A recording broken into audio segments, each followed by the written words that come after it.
Hi, I'm Bob Hazen, Family History Consultant for the Orchard Ward, and today we're privileged to have Jeff Case, who is one of our members, and he's asked a couple of questions about some other things that he could do with family history.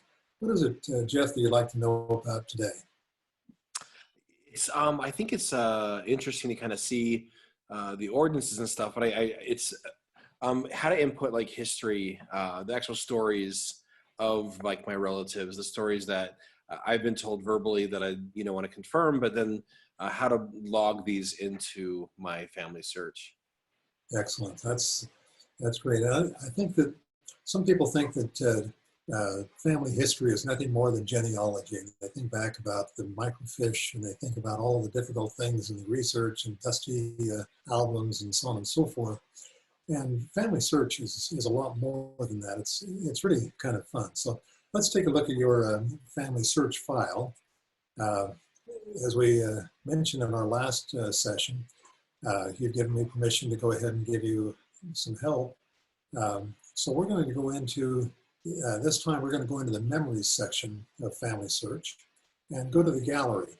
The gallery are pictures that typically you have uploaded. And this is the one that intrigued me the most. I saw this picture of this handsome gentleman. I can see that it looks very important and just a great picture. Tell me a little bit about this picture. This right now we don't know who it is because there's no title to it. So I'm going to suggest we put a title in there so we know who it is. I can look over here and see that it must be Harold Case. So because some way it's been linked to him, but we're going to see if we can bring this picture alive a little bit. So my first recommendation to you, and if we were not recording this, I would have you do this on your own computer, and I would just walk you through. Add a title, probably Harold Case. You might even put something else because of the nature of the uniform. What is that uniform, Jeff? So my grandfather Case was the first fire chief of the city of Las Vegas. He served in that capacity starting in the 20s up through his retirement in the late 50s. So I think this is one of his official fire chief photos that's on archive. I think that's just a great picture. And the most important thing about this picture is the fact that having the picture, it's no longer in your garage, it's no longer in the attic, it's no longer in the basement. It's now here where you can share it with other family members and your kids, grandkids, etc. Can see this for generations to come. So we need to just bring it come to life by putting a title in here. What is this about? You might just put Harold Case, first fire chief of Las Vegas City, or City of Las Vegas. You can come down here and put an event date, the approximate date as to when this was, or you can even describe a little more the event description that Grandpa was the first fire chief in Las Vegas for such and such a time.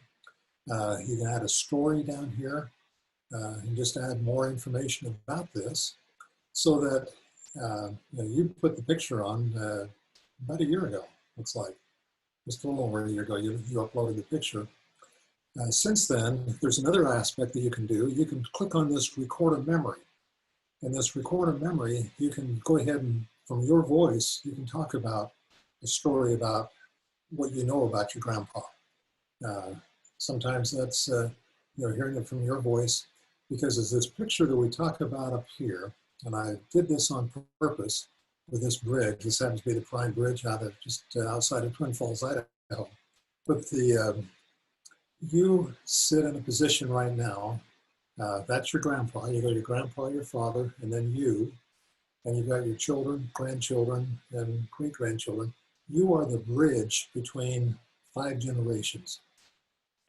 And so my challenge to you would be this, and that is to go ahead and fill in as much information. Tell us a lot about everything you can about Grandpa, because you being that bridge, once you're gone, the story's gone. Dad can add to it. He's knows an awful lot about. So you're fortunate that Dad is still alive. If you want more information, you can get that. You can also, in this memory section, you can also come down to, I want to get back to the gallery here. You can also, in addition to photos, you can add stories or documents. If there's an official document that you have access to, whether it be his retirement from the city or a plaque that says for dedicated service for whatever, those are the kinds of things that you could upload into this area. And then the Searphone deal means you could also then actually speak the message you would like to.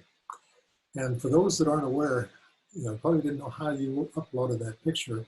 It's really very simple. You just add a memory, click on this green plus button, and that will open this area where you can choose the file you want to upload. And I'm going to just do something just really kind of random here for a second. I'm going to go to my pictures, if I can find one easily. Yeah, here's one that I'm going to throw up here. And read the agreement and so on. So here's a picture that was scanned of a baseball team of some folks up in Ogden, Utah. And a lot of times people say, well, this picture is sure a lot different than this picture. This was a scanned picture, and unless you've got a very, very good high-speed scanner, that's what the picture will look like. So it'd be much better if you have that picture, much like you have this picture. If you were to take a picture with your iPhone or your camera of that picture and upload that, you'd probably get a picture that's going to be a lot clearer, a lot better than what this one would look like if we uploaded that. So that's just a little hint. A lot of people say, well, I'm just going to go down and scan everything. When you're scanning black and white, you have to be careful because it could come out like that, as opposed to, and I don't know, was this an actual picture that you took of Grandpa, that you had of Grandpa? I can't recall exactly how I got that digitized. I know that when my uncle passed away, I got a box of things, and I think some of these pictures were in there, and I think I probably just took a picture of it with my iPhone.